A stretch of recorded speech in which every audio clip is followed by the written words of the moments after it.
안녕하세요. 중국 시장 전문 채널 찐종투입니다.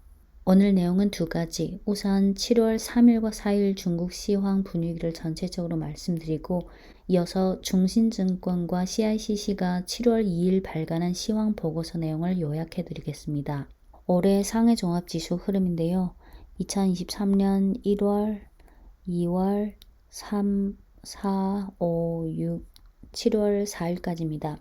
하반기 첫 거래일인 7월 3일 중국과 홍콩 증시 모두 상승 마감했습니다. 상해 종합지수 플러스 1.31%, 심천 성분지수 플러스 0.59%, CSI 300 지수 플러스 1.31%, 홍콩 항생지수 플러스 2.06%, 홍콩 H지수 플러스 2.58%, 7월 4일 오늘 중국 증시는 보합권에서 등락을 거듭한 후 강보합 마감했는데요. 상위 종합지수 플러스 0.04%, 심천 플러스 0.35%, CSI 300 플러스 0.16%, 홍콩 항생 플러스 0.57%, 홍콩 H지수 플러스 0.34%. 상해 종합지수 흐름인데요. 올해 1월, 2월, 3, 4, 5, 6, 7월 4일까지입니다. 지난주 월요일인 6월 26일까지 하락한 후 27일부터 약간 상승하기 시작했고 이어서 이번 주 들어 7월 3일에도 좀 상승한 후 7월 4일 오늘은 강보합 마감했습니다. 경제 지표면에서 6월 30일 통계국이 6월 제조업 PMI를 발표했고 7월 3일 자이신에서 6월 제조업 PMI를 발표했습니다. 그림을 보시면 이 보라색이 통계국 PMI고 핑크색이 자이신 PMI인데요. 참고로 통계국 제조업 PMI와 자이신 제조업 PMI는 다 제조업 PMI지만 굳이 비교하자면 통계국 PMI는 대형 기업의 비중이 상대적으로 좀 높고 자이신 PMI는 중소기업의 비중이 상대적으로 좀 높다는 차이점이 있어서 이 두 개 지수를 같이 보는 게 합리적입니다. 6월 30일 통계국에서 발표한 6월 제조업 PMI는 49%로 전월치인 48.8%를 소폭 상회했고 예상치에는 대체로 부합했습니다. 5월에 48.8%든 6월에 49%든 다 50%라는 기준선을 하회했기 때문에 이는 국내외 수요가 여전히 좀 부족하고 재고 해소가 계속되고 있다는 것을 알 수 있습니다. 제조업 경기가 전체적으로 좀 약하지만 업종별 차별화 현상이 여전한데요. 첨단 제조업과 장비 제조업의 세부 지수가 여전히 50% 이상의 확장 구간에 있습니다. 한편 통계국에서 발표한 6월 비제조업 PMI는 53.2%로 전월치인 54.5%를 하회했습니다. 여전히 50% 기준선을 상회했고 제조업 PMI보다는 좋은 상황입니다.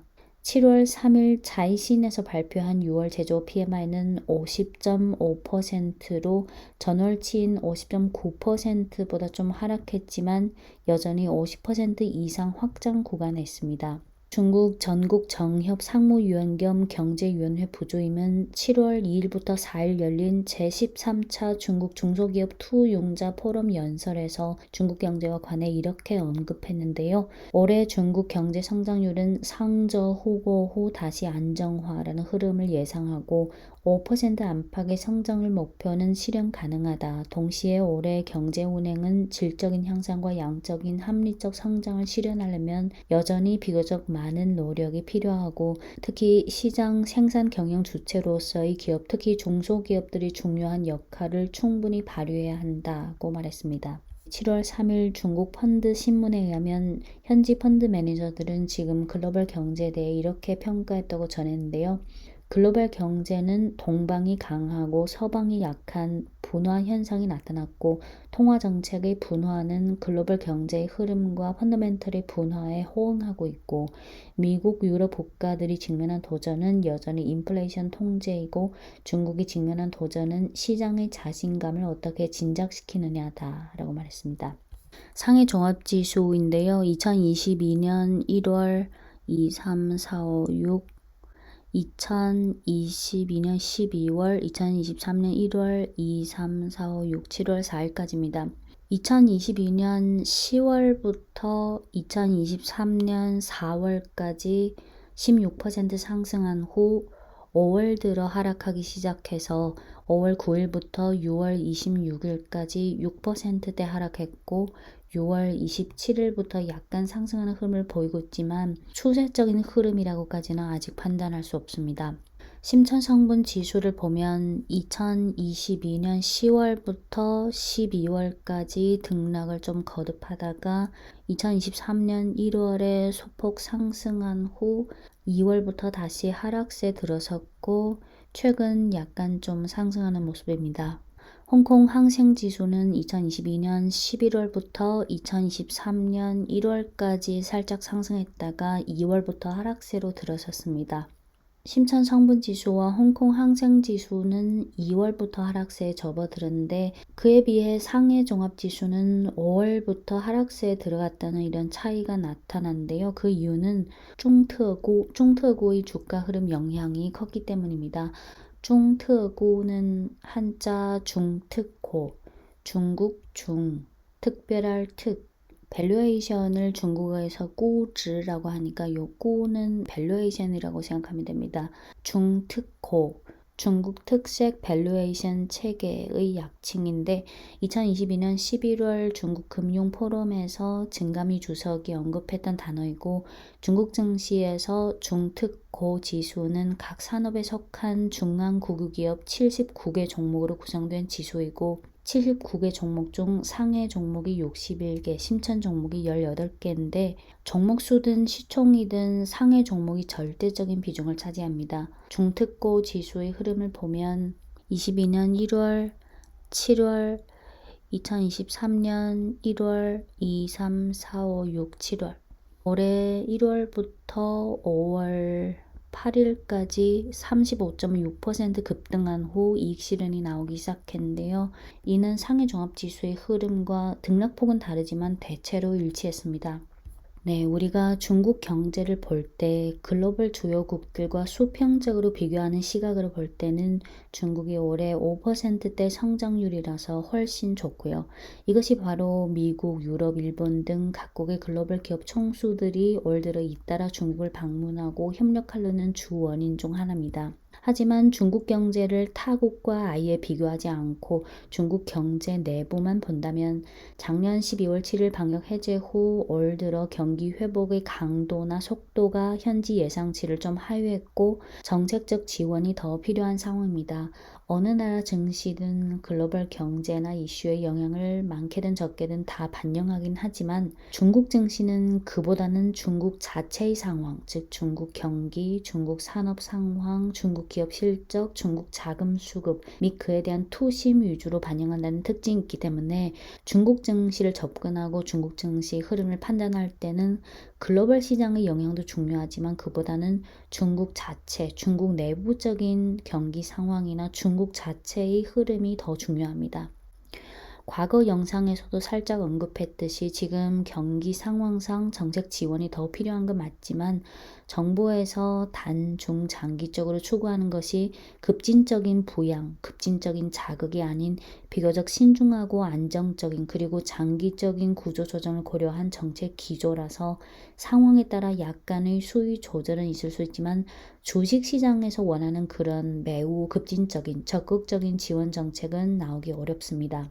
통화정책 면에서 지난 6월 8일 중국의 6대 국유은행이 예금 금리를 15bp 인하한 후 6월 12일 그 외의 많은 상업은행들도 따라서 예금 금리를 15bp 인하했고 대출금리는 인민은행이 지난 6월 20일 기준금리격인 LPR 금리를 10bp 인하하는데 1년 만기 대출 금리를 기존의 3.65%에서 3.55%로 5년 이상 만기 대출 금리를 4.3%에서 4.2%로 인하했습니다. 기준금리 인하는 했지만 인하 폭에 대해서는 좀 약하다는 시장 반응이 많았습니다. 과거 4월 경제지표 분석 영상에서도 언급한 내용인데요. 지난 4월 28일 중앙정치국 회의에서 경제 상황에 대해 이렇게 지적했습니다. 현재 경제 운행은 주로 회복성이고 내생적 동력은 아직 강하지 않고 수요가 여전히 부족하고 경제 구조 전환은 새로운 저항력에 직면한 가운데 고품질 발전을 추진하기 위해서는 여전히 적지 않은 곤란과 도전을 극복해야 한다. 지금 중국 경제의 지속적인 호전에 있어서 핵심은 수요의 회복과 확대다. 이제 7월 말쯤에 있을 중앙정치국 회의에서 경제에 대해 어떤 언급을 할지도 한번 꼭 봐야 하는데요. 하지만 정부 정책 기조상 방금 말씀드렸다시피 너무 급진적인 자극적인 부양보다는 비교적 신중하고 수요 조절식의 완화만 취하고 있다는 점은 알고 있어야 합니다. 5월부터 6월까지 중국과 홍콩 증시의 부진한 흐름도 이러한 중국의 경기와 정책에 대한 투자 심리를 계속 반영했습니다. 네, 이어서 중신증권과 CICC가 지난 7월 2일 발간한 시황 보고서 주보 내용을 요약해서 말씀드리겠습니다. 중신증권 보고서 제목은 3대 힘 겨루기 수축, 반기 실적 장세 주목이고 주요 내용은 다음과 같습니다. 상반기 중국 증시는 테마성 매매 극단화와 기관 세력 힘겨루기 극단화라는 특징 때문에 변동성이 비교적 컸다.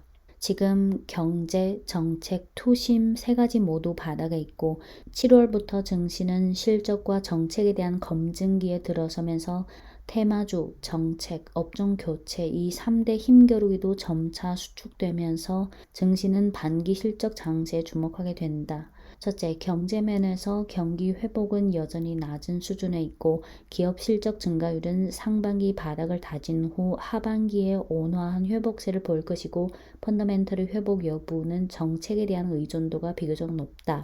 둘째, 정책면에서 지금 정책 기대가 여전히 바닥에 있다. 기존에 있었던 급진적 정책에 대한 기대가 계속 하향 조정됐는데 7월 들어 역주기 정책은 결석하지 않을 것이며 국내 거시 유동성은 상대적으로 완화될 것이고 중미 관계의 노이즈는 여전히 존재한다. 셋째, 증시면에서 지금 증시는 여전히 하반기 변동 구간의 바닥에 있고 테마주, 정책, 업종 교체 이 3대 힘겨루기는 7월부터 점차 약화될 것이고 실적이 견인하는 반기 실적 장세에 주목한다. 네, 이어서 CICC 7월 2일 시황 보고서 제목은 반기 실적과 정책 기대의 주목이고 주요 내용은 다음과 같습니다. 7월은 중요한 경제 지표와 정책기에 들어선다. 경제면에서 향후 2주간 6월과 2분기 경제 금융 지표가 발표되면서 거시정책 지원에 대한 기대가 강화될 것이다. 지난 6월 16일 리창 총리가 주재한 국무원 상무회의에서 경제의 지속적인 회복을 추진하는 일련의 정책 조치를 검토할 것이다 라고 했고 지난 6월 예금금리와 대출금리 인하와 최근 정부가 발표한 가구 소비 격려 등 조치들을 감안하면 경기 안정화 관련 정책은 조금씩 강화되고 있고 향후 정책 방향성과 구체화 상황을 계속 주목해야 하고 특히 7월 하순에 열릴 가능성 있는 중앙정치국 회의를 주목해야 한다. 증시면에서 국내외 환경을 고려하면 단기적으로 여전히 변동성이 있을 수 있지만 지금 증시 밸류에이션이 전체적으로 비교적 낮고 향후 후속적인 정책 효과가 적절하게 나오게 된다면 증시의 중기적인 흐름에 대해서는 비관적일 필요가 없다. 7월은 상장사들의 반기 실적 잠정 공시가 잇따라 나오면서 반기 실적 확인과 펀더멘털 회복 탄력에 대한 투자자들의 관심도도 따라서 올라갈 것이고 거기에 정책적 창구기가 겹친다면 소비업종과 제조업종에 대한 적당한 자산 배분을 고려할 수 있다. 네, 중국 시황 관련 내용은 여기까지고요. 6월 말부터 7월 초 주요 대외 이슈에는 다음 몇 가지가 있는데 자세한 내용은 다음 영상에서 말씀드리겠습니다. 첫째, 6월 29일 중국 정부에서 중화인민공화국 대외관계법을 발표해서 7월 1일부터 시행하기 시작했고 둘째, 7월 3일 중국 재정부에서 제닛 옐런 미 재무장관의 방중 일정을 공지했고 셋째, 7월 3일 중국 상무부에서 반도체용 금속인 갈륨과 게르마늄에 대한 수출 통제 조치를 발표했고 넷째, 7월 3일 중국 산동성에서 열린 중일한 3국 협력 국제 포럼에서 왕이 회사 주임이 발언을 했고 다섯째, 유엔화와 관련해서는 7월 3일 인도 현지 보도에 의하면 인도의 몇몇 정유사에서 러시아 원유 수입 시 이미 유엔화를 사용하기 시작했다고 했습니다. 네, 이상 찐중투였습니다.